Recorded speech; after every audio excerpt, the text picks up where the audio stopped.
Esta é uma história verdadeira, pessoal. Por mais que eu gostaria de me tornar um escritor, eu não sou. Já percorri este subreddit centenas de vezes pensando comigo mesmo. Será que aconteceu algo comigo que eu pudesse postar? Como tenho certeza que quase todos nós já pensamos. Não foi até semana passada que comecei a pensar em postar a história do meu pai aqui.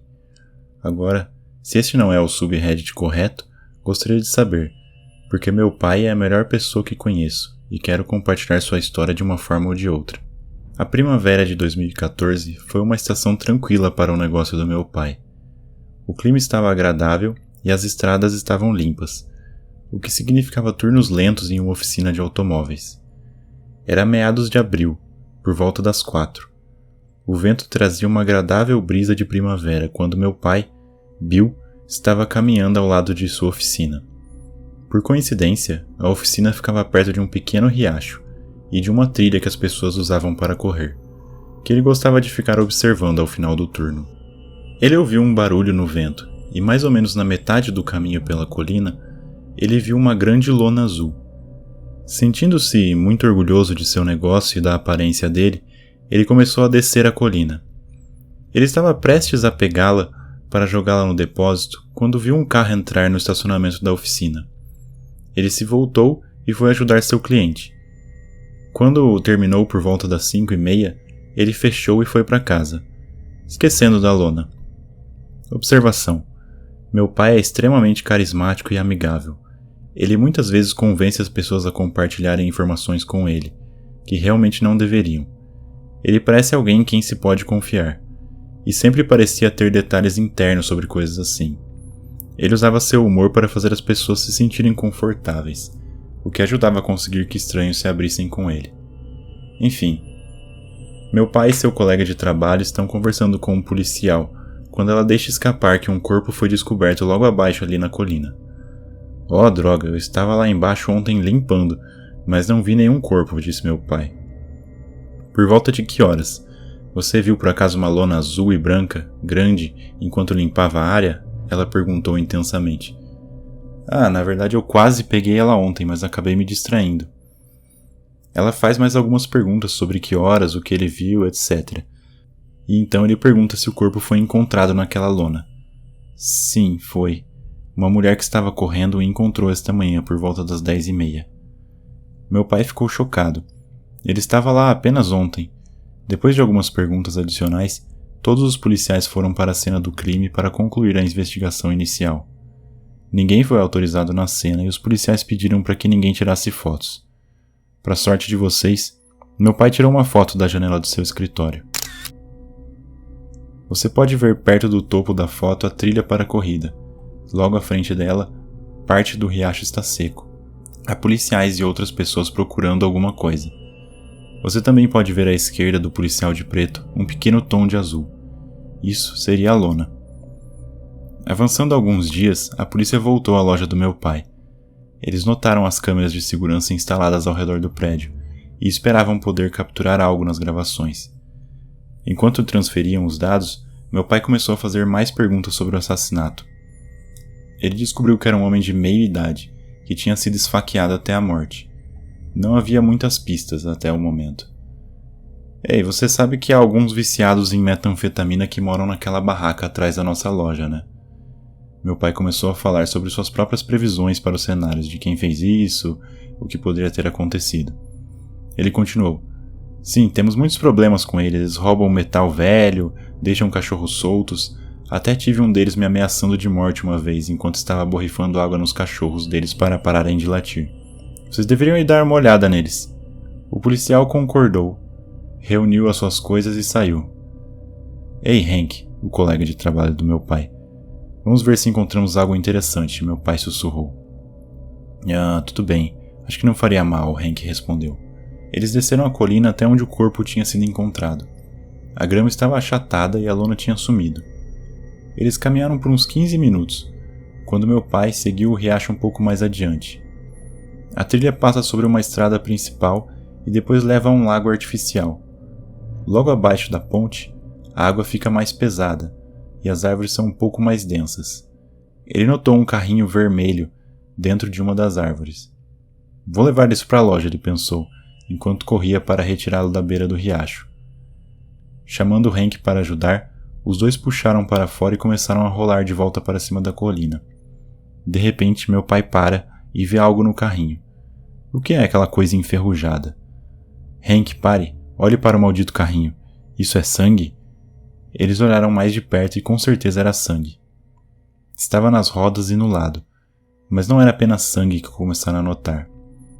Essa é a foto do meu pai na primeira imagem. Adicionei um emoji que melhor se encaixa na expressão facial dele naquele momento. Cabelo. Cabelo humano. Era isso que eles tinham encontrado. Totalmente atordoado, meu pai ligou para o policial com quem tinha conversado nos dias anteriores e explicou o que encontraram. Por qualquer motivo, a polícia estava sendo muito cética de que aquilo poderia ser uma evidência. Primeiro, nem acreditaram no meu pai. Quando ele disse que não fazia sentido inventar aquilo, acabaram enviando uma viatura. Havia 2 policiais e um cara da polícia científica. Ele perguntou ao meu pai por que achava que aquilo era sangue. Parece sangue, senhor. Não tenho certeza. E como você sabe que é cabelo humano? Perguntou o cara. Porque parece cabelo humano, meu pai respondeu sarcasticamente. Por que ele parecia tão hesitante? Eles fizeram um teste químico e aquela mancha testou positivo para sangue humano. Eles levaram o carrinho como evidência e agradeceram ao meu pai. Meu pai tentou dar sua opinião sobre quem poderia ter sido o assassino misterioso. Ele sugeriu mais uma vez que conversassem com os vizinhos loucos atrás de sua oficina. Ainda assim, nenhuma informação foi registrada, e eles saíram com o que tinham. 2 dias se passaram. Meu pai está saindo da loja para pegar algumas coisas no supermercado. Há um pequeno beco de terra que leva à estrada principal, logo atrás da oficina. No passado, ela havia sido bloqueada pelo carro de um dos viciados em metanfetamina. Eles estavam reclamando com meu pai sobre os carros da empresa passando pelo beco e atrapalhando eles. Ele nota que o beco está aberto e decide pegar o atalho para seu destino. Mas algo estava estranho. Ele viu o carro que bloqueava geralmente a passagem parado na frente da casa dos caras. A porta estava aberta e havia alguém ajoelhado com a parte superior do corpo dentro do carro. Ele entrou em seu carro e se aproximou devagar, só um pouco, para poder ver o que estava acontecendo. Ele imediatamente reconheceu a mulher ruiva e magra como a mulher que morava naquela barraca. Ela era a esposa ou namorada do cara que morava lá também. Ninguém sabia ao certo. Ela estava de joelhos cercada por produtos químicos, água sanitária, cândida e muito mais. Meu pai disse que naquele momento ele soube que eles eram os culpados. Primeiro, porque alguém estaria esfregando o carro com produtos químicos, sem água, sem sabão, sem nada. Segundo, eles estavam a apenas 2 quadras de um lugar que fazia ótimas lavagens no carro. Ele disse que aquilo parecia muito estranho e sabia que deveria confiar nos seus instintos. Ela continuou esfregando e esfregando o assoalho do lado do passageiro. Meu pai pegou o telefone e começou a filmá-la. Agora, ele conhecia essa mulher e seu companheiro há alguns anos. Como eu disse, eles reclamavam dos funcionários do meu pai e ele reclamava dos cachorros deles às vezes. Era tudo uma briga inofensiva de vizinhos. Meu pai, sempre tentando ser engraçado, gritou pela janela enquanto passava. Tentando encobrir um assassinato, é? Ele riu e foi embora, ouvindo-a dizer, vai se fuder, enquanto partia. Desta vez, quando ele ligou para a polícia, eles levaram muito a sério. Ele explicou que ela estava limpando o carro agressivamente e que parecia estar tentando tirar algo do carro com água sanitária. No dia seguinte, a polícia foi falar com os moradores da casa ao lado. E, no dia seguinte a isso, fizeram uma prisão. Depois que revistaram a casa, encontraram uma grande mancha de sangue no chão de compensado. Assim que o sangue foi visto, a esposa/namorada desmoronou e começou a contar tudo para a polícia. Era ela, o marido e a vítima. A vítima se chamava Rich, e ele tinha ido até lá para a casinha deles para se drogar e ficar chapado. Alguém acabou acusando o cara de separar parte da droga para si mesmo, e então as coisas esquentaram. Eventualmente, o marido começou a brigar fisicamente com o cara e o esfaqueou. Rich sangrou no chão e morreu. Eles não sabiam o que fazer, então roubaram um carrinho para movê-lo, colocaram-no no carro e enrolaram-no em uma lona, e depois empurraram seu corpo colina abaixo. Eles abandonaram o carrinho pensando que o rio o levaria para longe. pelo menos longe o suficiente para não ser encontrado. Meu pai e Hank ficaram dentro de seu carro enquanto assistiam a polícia prender Don, o suspeito de assassinato. Ele também filmou isso. Você pode ouvir meu pai, de forma muito inadequada, gritando pela janela, hahaha, assassino, no vídeo. Porém, ambos os vídeos foram perdidos quando ele trocou de celular. Mas aqui está um link para um site que relatou os eventos. Meu pai diz que vai começar um negócio de investigação particular, porque ele resolveu um assassinato sozinho. Basicamente é isso. Obrigado por lerem, pessoal.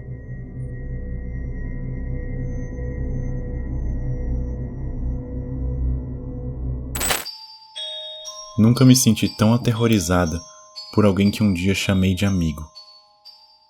Eu me encontrei uma vez com um antigo amigo meu, homem, 22 anos. Um amigo que eu conheci há alguns anos antes do encontro em novembro de 2017. Na verdade, conheci essa pessoa em um site de namoro. No entanto, com o passar do tempo, o relacionamento entre nós se tornou estritamente platônico. Não tinha nenhuma red flag. Meu instinto não me alertou, então eu confiava completamente nessa pessoa. Nos encontramos na cidade, atrás de uma estação de ônibus, em uma colina gramada cercada por árvores e um muro alto. Nossa ideia era apenas um encontro para fumar, ficar um pouco chapado e ter um papo bom. O encontro foi bom. Eu tinha começado a fumar maconha alguns meses antes, então ainda era relativamente nova nisso. Ele trouxe algo novo para eu experimentar. Eu não estava com medo de experimentar, já que confiava completamente nessa pessoa e nunca acreditaria que ele mentiria para mim. Ele preparou um blunt completo para mim, mas só consegui fumar tipo um quarto. Conversamos durante esse tempo sobre trabalho, nossos relacionamentos anteriores e coisas aleatórias. Cerca de meia hora depois, comecei a me sentir extremamente tonta e ansiosa. De repente, tive essa sensação estranha de que não me sentia confortável de jeito nenhum e realmente quis ir para casa. Quando perguntei para ele se poderia ir para casa, ele se ofereceu para me levar, mas eu disse: não, está tudo bem. Ele ofereceu novamente: por favor, deixe-me te levar para casa. Você estará segura comigo. Eu não faria mal a você. Balancei a cabeça e disse: não, obrigado, eu posso ir para casa sozinha mesmo. Quando comecei a me afastar, senti como se estivesse andando em uma nuvem. Minha cabeça ficou tonta e minha visão ficou um pouco embaçada. Nunca me senti assim antes, e com o tempo comecei a entrar em pânico. Quando descemos a colina em direção à estação de ônibus, fiquei aliviada, pois haviam muitas pessoas por perto, então se algo acontecesse, alguém poderia intervir. Fiquei extremamente aterrorizada com ele. Tive essa sensação horrível no meu instinto, que me dizia para me afastar dele. E quando cheguei à estação de ônibus, disse a ele que chamaria meu táxi ali e iria para casa. Seu tom já não era mais tão amável, mas muito firme. Vou te levar para casa agora. E ele começou a puxar o meu casaco. Eu disse a ele não e que estava indo sozinha para casa. Ele puxou meu casaco com mais força. E aí caí contra ele. Ele me puxou para perto e disse que eu não precisava ter medo dele. Mas eu estava tão aterrorizada. Nesse ponto comecei a me sentir muito paranoica. E não conseguia ver direito. Eu empurrei para longe de mim, esfreguei os olhos e chamei um táxi. Ele tentou tirar meu telefone de mim e gritou na minha cara: você nunca me escuta? Eu vou te levar para casa. Notei que algumas pessoas tinham parado e começaram a perguntar se eu estava bem. Tudo que eu lembro é que eu queria ir para casa. Então uma senhora gentilmente chamou um táxi para mim e ficou esperando comigo. Certificou-se de que eu estava bem e me ajudou a entrar no táxi. Durante o tempo em que esperei o táxi, ele continuou tentando me convencer a ir para o carro com ele. Mas a senhora que cuidou de mim disse para ele que eu iria para casa e que ela iria me levar em vez disso. Então, ele acabou indo embora. Quando cheguei em casa, dei dinheiro ao motorista do táxi e disse para ficar com o troco. Eu não queria esperar, só queria ir para minha cama, porque naquele momento era o único lugar onde me sentiria e estaria segura contra qualquer mal. Naquela noite fiquei deitada na minha cama por 5 horas seguidas, olhando para o teto. Não me lembro se pensei em alguma coisa, ou se minha mãe entrou em algum momento no meu quarto. Só me lembro de deitar na cama sem fazer nada, até que a paranoia e a sensação doentia começassem a diminuir. Lembro-me de olhar para o meu telefone e ver que tinha 32 chamadas perdidas dele, 10 mensagens de voz deixadas e mais de 50 mensagens de texto. As mensagens eram estranhas. Ele havia enviado cerca de 20 mensagens apenas perguntando onde eu estava e quando cheguei em casa. Em uma das mensagens de voz, ele me contou como tinha essa fantasia de me levar para casa drogada e me amarrar. Ele queria me vendar e queria que eu me submetesse a ele. Fiquei apavorado e o bloqueei em todas as redes sociais, e bloqueei o número dele também. Antes de bloqueá-lo, disse a ele que se me contatasse novamente eu chamaria a polícia. Não ouvi nada dele por cerca de um mês, até receber uma mensagem de texto de um número desconhecido, perguntando como eu estava. Não havia dado meu número a ninguém, então ignorei. Depois, recebi outra mensagem, alguns minutos depois, dizendo que sentia minha falta e que iria me ver em breve. Perguntei quem era. Sem resposta, nada. Então, pessoa assustadora que fingiu ser meu amigo, espero que nunca mais nos encontremos. Conversei com alguns amigos sobre minha história, e todos eles explicaram que a maconha nunca faria alguém se sentir assim. E muitos deles acham que me deram alguma outra coisa, não maconha.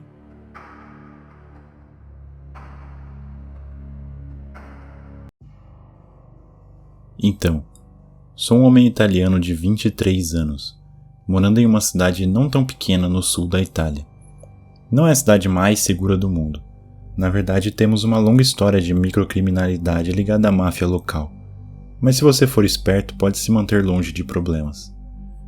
Preciso explicar minha viagem diária em contexto, primeiro para entender melhor. Você pode pular isso se quiser. Basicamente, moro na parte antiga da cidade. Depois disso, é comum para cada parte da cidade ser construída ao redor de sua parte antiga. E depois de um terremoto nos anos 80 que destruiu uma boa parte dela, é muito acessível viver aqui. E algumas partes são bem cuidadas, outras nem tanto. Você encontra boas famílias e pessoas ótimas compartilhando espaços com caras mais incômodos. Não ajuda que o castelo da cidade tenha sido convertido em uma prisão, mas felizmente apenas para pequenos infratores. Agora, ao encontro em si, que aconteceu nesse janeiro. Acabei de voltar da universidade. É apenas uma viagem de 20 minutos de carro, mas o transporte público pode levar até 1h30 para chegar em casa. E como gosto de estudar na biblioteca que fecha às 6h30, geralmente volto para casa por volta das 8 ou mais tarde. Sou recebido pela minha cachorra e a levo para passear nesta parte da cidade, ao redor do castelo, já que é o local favorito dela para encontrar outros cães. Então, ela estava demorando mais que o normal para fazer suas necessidades, e eu estava congelando, pois estava vestindo roupas leves. Além disso, estava nevando, o que é super raro aqui, tipo, super raro. E foi a primeira vez que Maia, que é o nome da minha cachorra, viu neve, então ela também estava muito animada. Por isso decidi voltar para casa e pegar um casaco para melhor aproveitar essa ocasião. Durante minha caminhada de volta para encurtar o trajeto, tenho que passar por um prédio abandonado, que ainda está em construção. É realmente uma porcaria. São apenas os pilares e o chão feitos até agora, mas muitas crianças o usam para brincar de escalar. Enquanto eu caminhava lá, vi esse cara parado ali, de costas para mim, imóvel como uma pedra, com a cabeça voltada para o primeiro andar deste prédio abandonado. Ele usava um gorro sujo, um casaco pesado para o tempo e um sobretudo largo demais para o corpo dele. E lá estava ele, imóvel. A princípio fiquei paralisado no lugar, mas não foi um encontro muito extraordinário, já que há muitas pessoas estranhas por aqui. Decidi seguir em frente. Mas o primeiro sinal de alerta foi quando observei Maia se arrepiar inteira e ficar olhando para o cara fixamente. Ela nunca tinha feito isso antes. Enquanto caminhávamos em direção a ele, ela manteve seu comportamento, e foi quando, ao caminhar até lá, que ela emitiu um rosnado baixo que fez esse homem se virar para mim.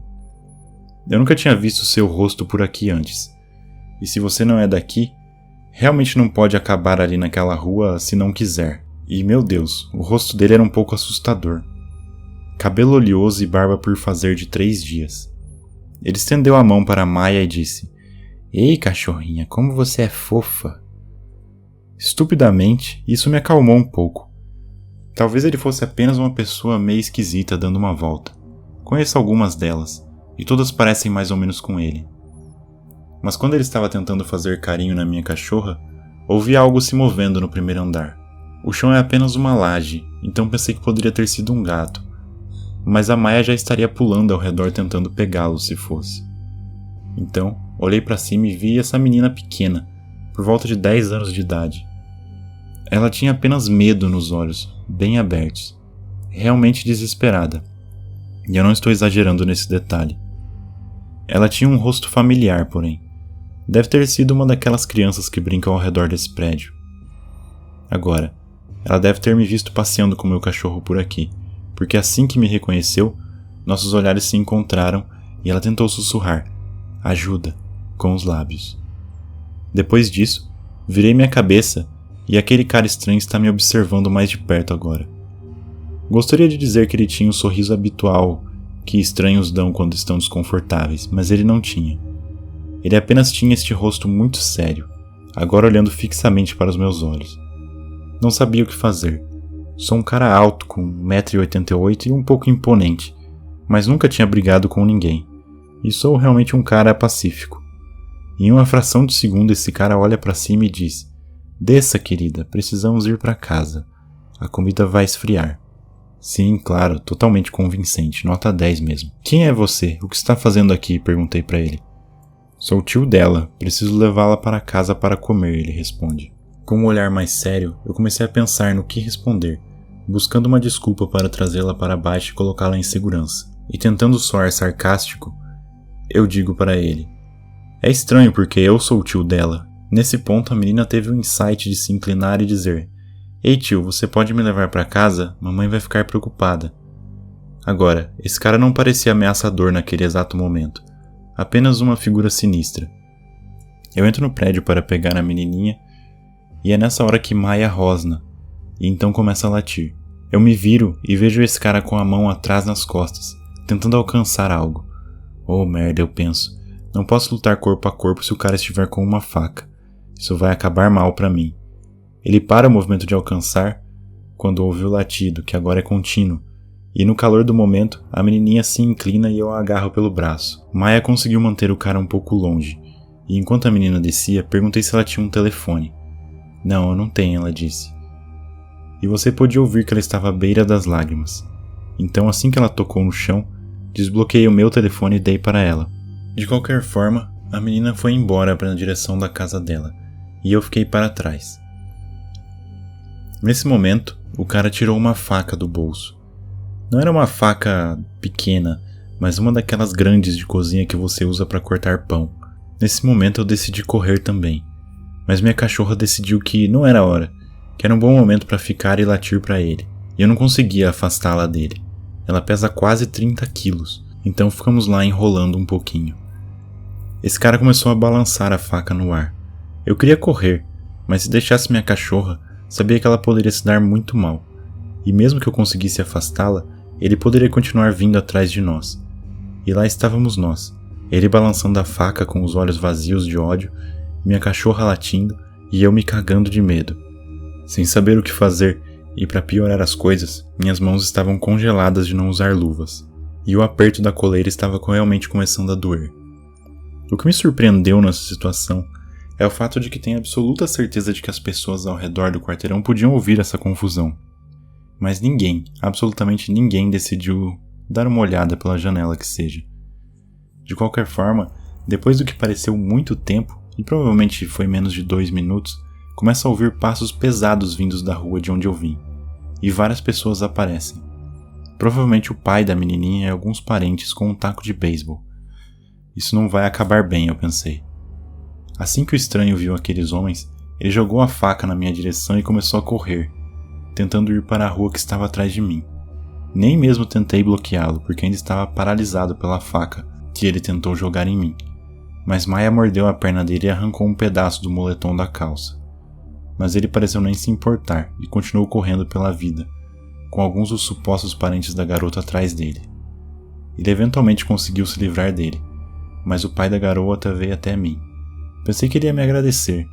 Em vez disso, ele gritou: "Quem diabos era aquele cara, hein?" agitando o taco de beisebol.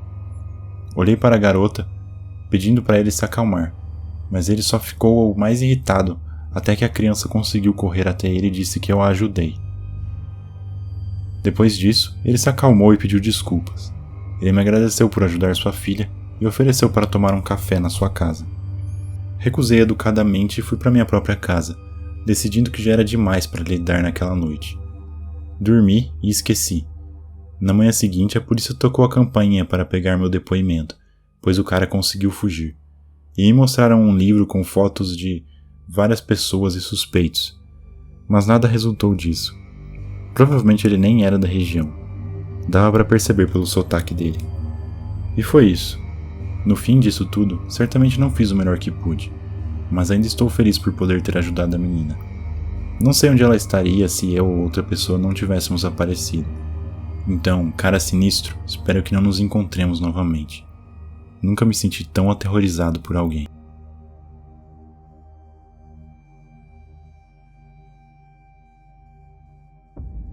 Eu trabalho na indústria de serviços estéticos, e alguns anos atrás tivemos um cliente muito estranho e bastante assustador, que veio para uma série de tratamentos, o que significava que eu e mais 3 garotas o veríamos várias vezes por semana. Ele vinha para o último horário possível, trazia livros estranhos sobre sonhos lúcidos e costumava ficar completamente nu, só com a toalha cobrindo suas partes íntimas, mesmo que o tratamento não exigisse isso. Todas concordamos que ele era um completo estranho, e depois de algumas semanas, ficamos felizes de nos ver livre desse maluco. No último inverno, ele liga do nada, e diz que quer retomar esses tratamentos. Eu implorei a minha chefe para não aceitá-lo, mas não havia realmente nenhuma razão para não tê-lo na nossa clínica, além de ele ser um garoto rico de 20 e poucos anos que gastaria todo o dinheiro da mãe com tratamentos. Enquanto falava comigo pelo telefone, ele se lembrava de tudo sobre mim e começou a pedir desculpas por ter sido tão rude no passado, que não era verdade, ele era só um esquisito. Ele disse então que tinha uma queda enorme por mim. Nas primeiras sessões, minhas colegas de trabalho ficavam comigo, mas depois de algumas semanas, elas tinham algum compromisso que não podiam chegar atrasadas, então eu acabava ficando sozinho. Ele constantemente tentava me manter na sala com ele, primeiro fazendo perguntas sobre o tratamento, mas depois tentando se intrometer na minha vida pessoal. Ele elogiava meu corpo e a minha aparência, e eu educadamente dizia que isso não era apropriado, e ele se desculpava. Em mais de uma ocasião, ele estava claramente chapado e dizia coisas estranhas.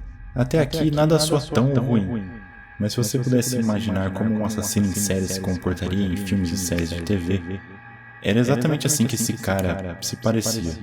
Eu não estou brincando. Ele foi a pessoa mais assustadora que eu já conheci na minha vida.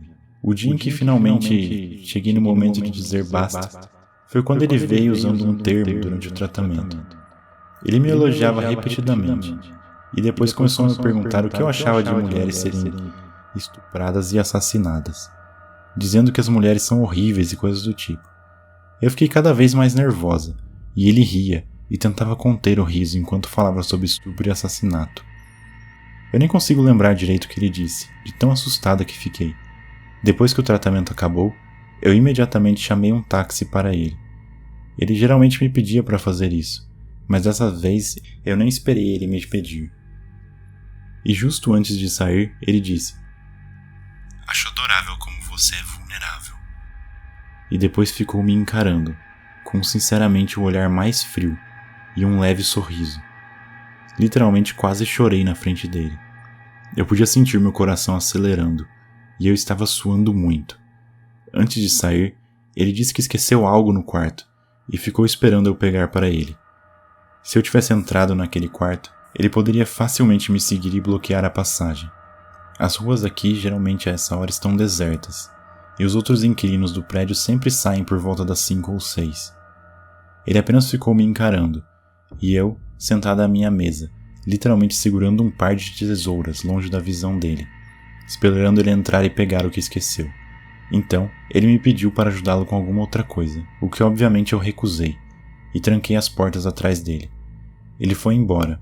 Eu vi entrar no táxi, e então corri o mais rápido que pude para o meu carro, literalmente chorando o mais forte que já chorei na minha vida adulta.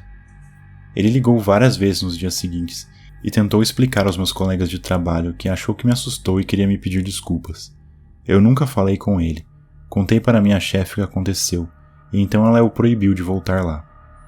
Não sei se ele realmente teria tentado algo, mas acho que o fato de eu ter chamado o táxi mais cedo, mesmo sem ele pedir, fez ele perceber que alguém estaria do lado de fora esperando. E talvez isso seja a única coisa que o tenha impedido.